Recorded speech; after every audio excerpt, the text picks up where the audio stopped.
अरे साला तेरा बाप का रोड है, गाड़ी साइड करो। अरे साला दारू पी के गाड़ी चला रहा है। सर दारू नहीं पिए हैं। ए बंदा डिक्की चेक करो रे, दारू है क्या?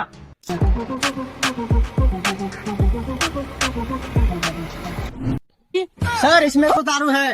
अरे गाड़ी में दारू लेके जाता है रे, चलो गाड़ी थाना लेके चलो, चल चलो। सर कुछ ले दे के छोड़ दीजिए।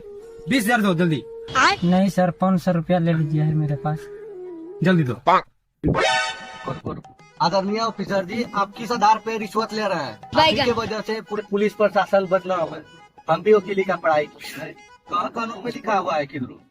अरे हवलदार ये ज्यादा कानून का पढ़ाई कर लिया है, चलो गाड़ी जब्त करो रे, चलो थाना लेके चलो, चलो जल्दी इसको, ज्यादा कानून का पढ़ाई कर लिया।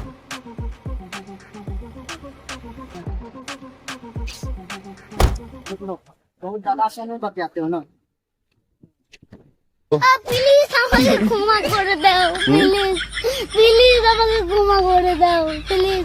सारा एक्चुअली निकाल दिया, जल्दी पहुंचो दो, जल्दी भागो, इधर इधर रुकना नहीं।